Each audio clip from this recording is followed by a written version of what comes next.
What's up, beautiful people? Mandalorian Season 3, Episode 3. And a few things happened. Let's talk.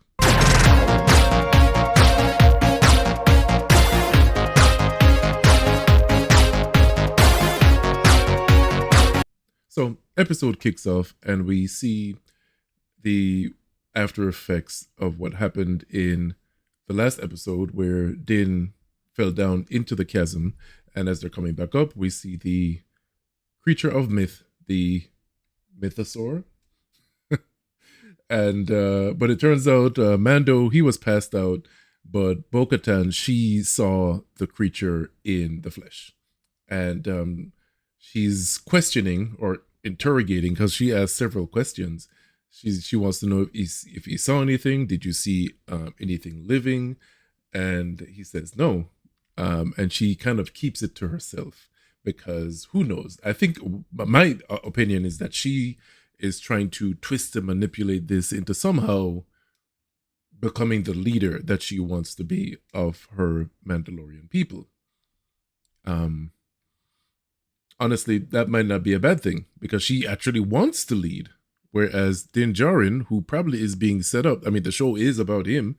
It's being set up probably for him to be the leader of the Mandalorian people. But anyways, they end up leaving, and before long, they are intercepted by TIE interceptors. Not TIE fighters, as you might think they are, but they're TIE interceptors. They have different wings, and they're more maneuverable, they're faster, and they're intended to take out, I guess, more challenging ships. Excuse me. They get back to, what's her face? Bo-Katan's home, where the castle is, and they swing by they kind of do a drive-by, and Din jumps out by himself. He leaves Grogu on the ship, by the way, and he jumps down to his ship and quickly jumps inside before he gets wiped out by one of the TIE interceptors. The R5 unit is freaking out, but Bo-Katan kindly informs him that, hey, I've been flying these, I've been flying around here. This is my hood. I've been flying here all of my life, and no need to worry. Not that the droid should be worried. It's not sentient. It's a fucking robot, So Din gets in his ship. He takes out a few of the TIE interceptors, and he catches up with Bo-Katan, who pulls off this fancy maneuver, and she whips her big ass ship around, and she blasts the last TIE interceptor. Cut to the intro. They're not really playing the intro music anymore. They're just going with the title of the episode, which is The Convert, which has a double meaning because by the end of the episode, we find that not only is Bo-Katan kind of converting to the Mandalorianism, the traditional ways of Mandalore, but also this dude here, I don't really know his name. I don't really care to know his name. Dr. Bozo, his morality has been left kind of ambiguous throughout past seasons. And, they kind of make it seem like he's a good guy, but I don't think he is. But anyways, we're going to go with he's supposed to be good at heart, and he's trying to redeem himself by joining the Republic. And he gives this speech about, how he's now in the Republic, and thank you for allowing me to join this and that. They kind of trump up his importance here, and he's talking to all these politicians and whatnot. But then in a couple scenes later, it looks like he just has a regular office job, which is kind of weird. But anyways, he goes off to his apartment, and he meets up with his flatmates or whatever. And let's call this dude on the screen not Glenn. And there's a person in this quadro of people. This person here, what's her name? S8. G68. G68 is her name. Um, and I don't remember much about what she did in the past seasons. I really should have watched the past seasons again. But she's just, to me at least, she's just mad suspicious from the beginning. Mad sus. I mean, yeah, she's smiling, she's saying all the right things, but we all know she's sinister. And we know she's up to something, right? We just don't know what yet. Dr. Bozo is conflicted because he hasn't been able to continue his research. He thinks his research is good. His cloning research. He thinks he can do good for the not the Empire but the Republic, and he's talking to his therapist, a therapy droid, and he thinks that he can do good with his research, which he, the next day he goes to work, and we're getting major Office Space vibes here. From this interaction with his boss, or what we think is his boss, and he confides in G68. G68, he's like, oh, I want to continue my research, blah blah blah, and G68 says, hey, I can get you a mobile lab, I can help you, and I'm just like, there's no way this side story has a happy ending, right?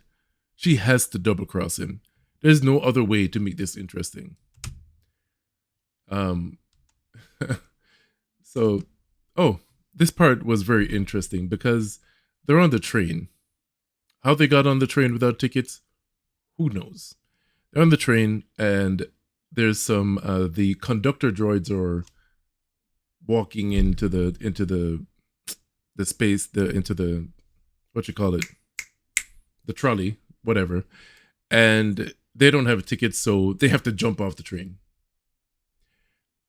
A high-speed hover train, mind you, and they jump off the freaking train, and somehow they land on some kind of cushioning, and I'm like, what is this? Is this Assassin's Creed, where there's always some convenient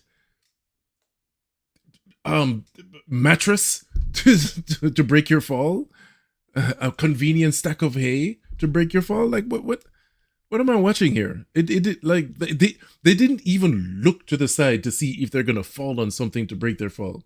They just jump off, and conveniently they did not die. Anyways, I guess we're just supposed to ignore that and pretend that, the writing is competent for this scene. So anyways, before too long, they find the things that they're looking for to continue his research, allegedly. And he, as predicted, G68 double crosses him, and he gets captured by the Republic police. Somehow she doesn't get in trouble as well, I guess, but they never really said that she. I think they kind of alluded that she reported him, and they hook him.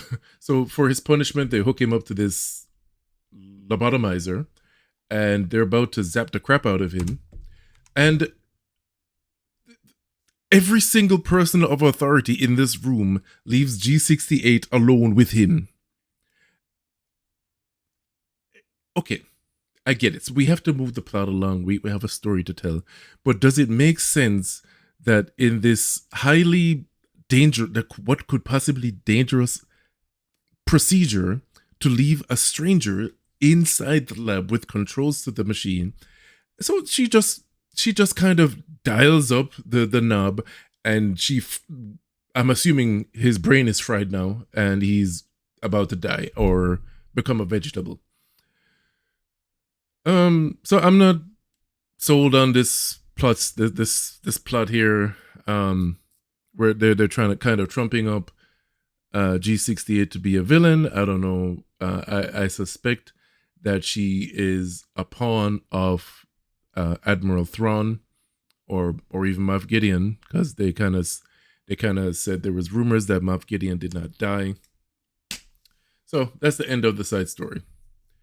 We cut to Mando. He's bringing Bo-Katan to the the Mandalorian clubhouse, and Big Chungus Mando, Mr. Mandalorian Vizsla, whatever his name is they're all gatekeeping, and they're like, "Nah, you can't come in here, bro. You you don't know what the password is." Because they're pretty much saying that you're not a Mandalorian anymore. You took your helmet off. You betrayed the code. So Din is like, well, funny you should say that. We've been to the we've been to Lake Minnetonka, and we dipped ourselves in the water. We came up and we've been baptized. We've been saved. So now I have some water here for you to test. The armorer tests the water, and they're like, boom, you're Mandalorian again. Anyways, so this is her tossing the water in there to test it. And not only does the armorer declare that that Mando, Din Djarin, has now been redeemed, but she also welcomes Bo-Katan to the clubhouse, the Order of Mandalorians, and they're now both a part of the Mandalorian, the Mando Club. Yeah, that was the end of the episode. I'm not sure where they're going with this G68 storyline. I think that it was kind of klutzy the way that they handle it, but we'll see where it goes. Overall, this episode, it was the beginning was exciting, but just flashy space combat. Actually, I think the space combat at the beginning was some of the finest dogfighting that we've seen in any Star Wars live action, to be honest. If I'm being honest, it was very well done. It's not very often that we get to see, awesome dogfighting. It actually wasn't in space. It was on, they're going through the chasms, and it was in the valley or whatever, and it was good. I really liked it. It was really good. But I think the whole middle, the meat of the episode was kind of weak. So overall, I think I'm gonna give this episode a 7 out of 10. It's a good episode, but I'm intrigued to see where this is gonna go. Anyways, thanks for stopping by. That's been episode 3. See you next time for episode 4. Peace.